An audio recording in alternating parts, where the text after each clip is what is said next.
On August 29, 2020, an incident took place at Hawthorne Suites in Tempe, Arizona. The hotel manager, Sean Hoover, decided to call the non-emergency police line to request the removal of two individuals who were suspected of engaging in illegal activities on the property.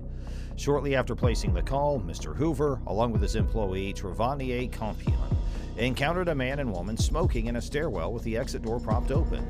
When Mr. Hoover asked them to leave, the woman complied and exited the premises. However, the male suspect reportedly drew out a gun, prompting Mr. Hoover to respond by telling him to put away the weapon and leave.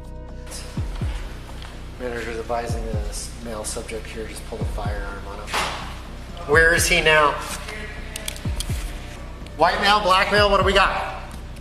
Is he a white male, a black male? Come on! White male, he's going to be wearing a black shirt, tan pants. He's going to be coming down the staircase and exit out that door right there. Thankfully, the man complied and the situation was diffused.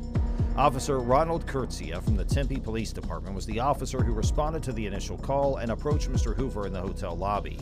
The ensuing interaction between Officer Garcia and Mr. Hoover was recorded on Officer Garcia's body camera. 41, I'm going to hold on that exit.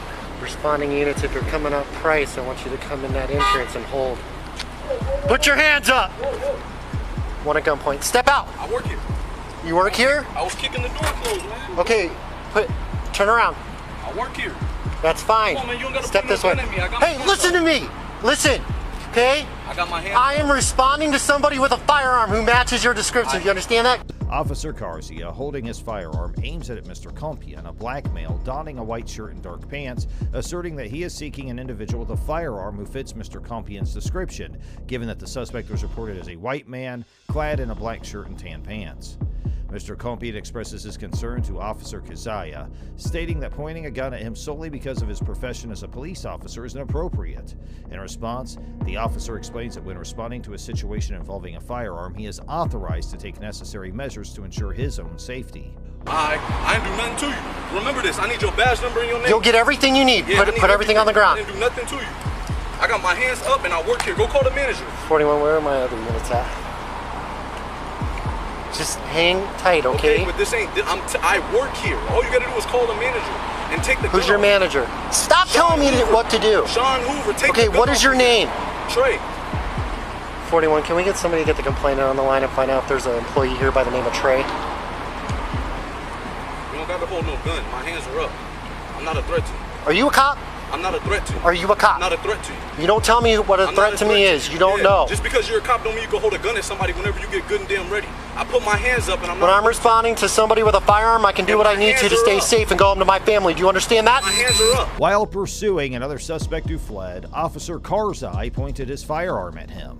As he tried to leave the hotel with his bicycle, Officer Garcia yelled at a person in the hallway, demanding information about the other suspect's whereabouts. However, the individual in the hallway exercised his right not to provide any information, as citizens generally do not have a duty to assist officers in their investigations. Officer Garcia, on the other hand, was bound by the Tempe Police Department's Code of Conduct, as outlined in Department Order 3.201. The policy requires police employees to maintain a positive image of the department and to conduct themselves professionally both on and off duty. It explicitly prohibits abusive language, behavior, or conduct towards the public, as well as any unprofessional, inappropriate, or offensive remarks. You need. Do you understand that? It's crazy, huh? Hey, can you record this? He steadily got his gun on me and I got my hands up. I'm recording too. Me and I got my hands up.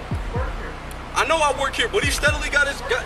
That's fine. Just stay back. I got my hands up on the ground. He still got a gun pointed on me. Anybody come out? Did he verify that somebody by the name of Trey works here? Get out of here, Trey. Yeah, thank you. You can stand by in the lobby if you need all my information. I'll be more than happy to give it to you.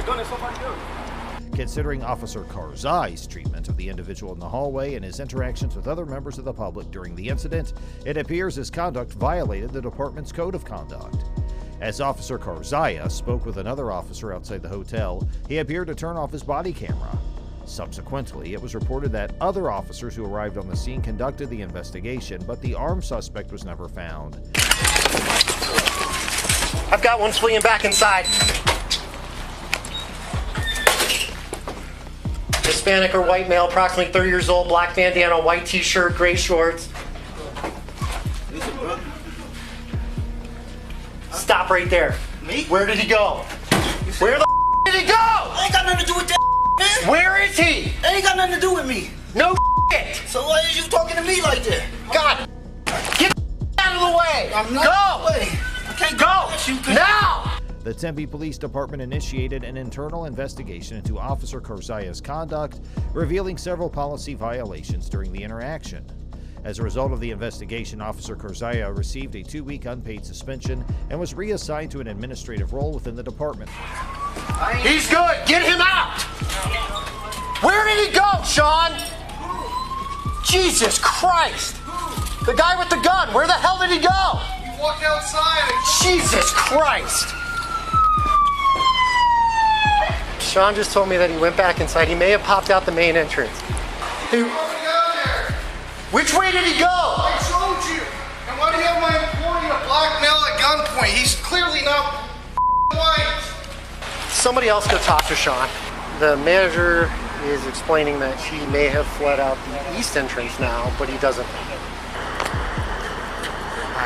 Hi. My camera can't go on mute, so I'm going to turn it off. Additionally, he was required to undergo a performance improvement process. In his official response to the department's internal investigation, Officer Garcia expressed remorse, acknowledging the anguish his actions caused many people. Now here's our next story. On August 14, 2022, Officer Matthew Pettit from the Red Oak Police Department received a dispatch call to respond to a fire in the rural area of Red Oak, Texas. En route to a nearby residence to ensure no one needed evacuation, Officer Pettit encountered several local ranchers, among them Chris Moses, the owner of Red Oak Video Vigilantes channel. They were in the process of trying to move cattle across the road to safety, away from the approaching smoke and flames. The entire interaction was recorded on Officer Pettit's body camera.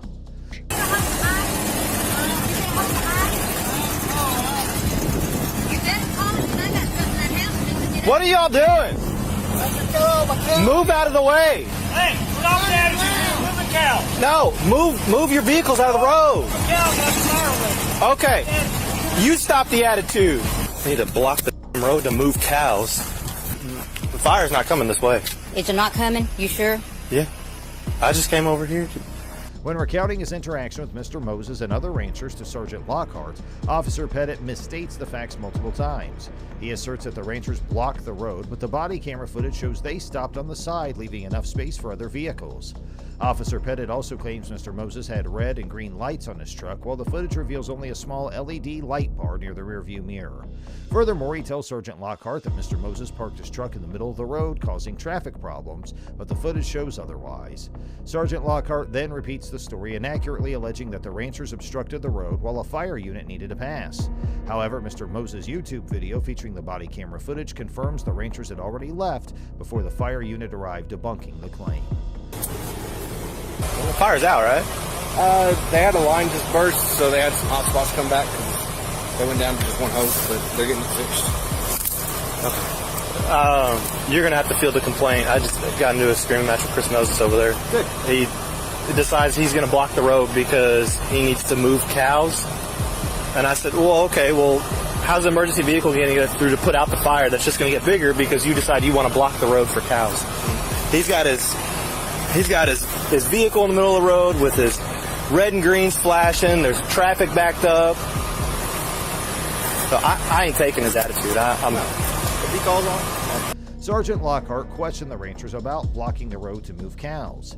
The ranchers explained that the Agriculture Code allowed them to do so. Though neither the Texas Transportation Code nor the Agriculture Code explicitly permitted stopping vehicles on the road to move cattle, the ranchers seemed to comply with parking rules mentioned in Section 545.302 of the Texas Transportation Code. This section prohibits stopping, standing, or parking in certain situations. Also, Section 545.407 of the Transportation Code restricts driving or parking near emergency vehicles during a response to an alarm. However, as the rangers were not interfering with emergency vehicles while moving the cows, their actions were likely legal.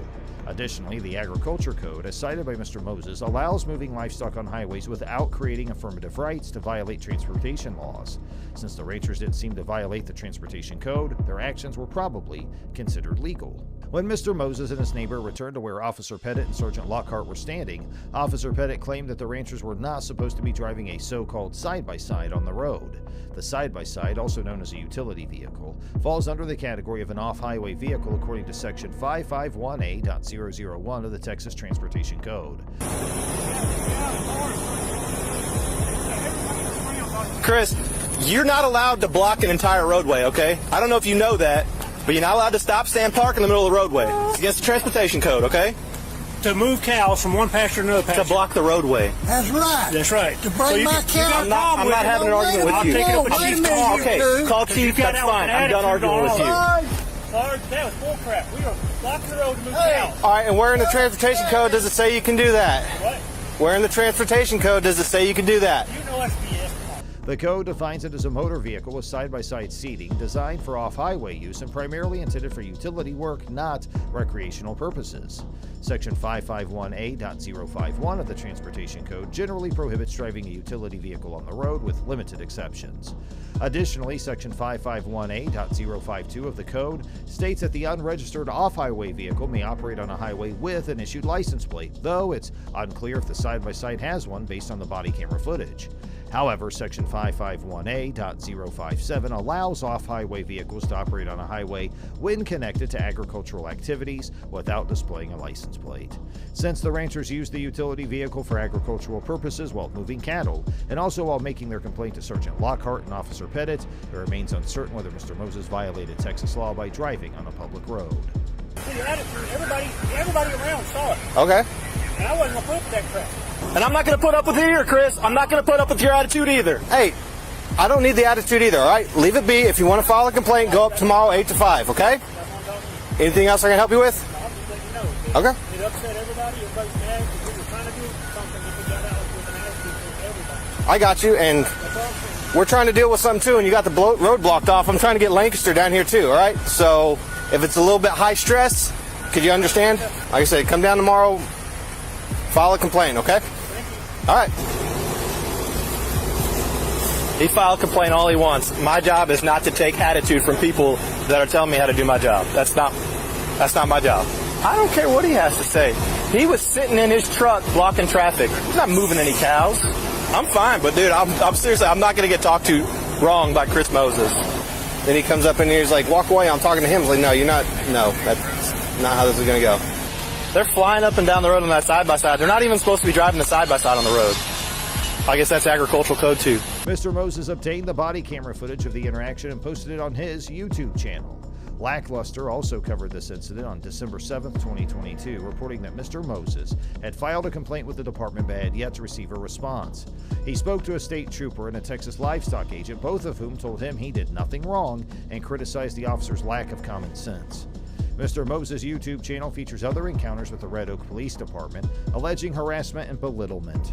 My camera's still on, but I guess Chris was, trying to help one of the neighbors move cattle, so Chris parked his vehicle across the entirety of staying back and blocked all the traffic, and we had a freaking Lancaster fire unit trying to get through.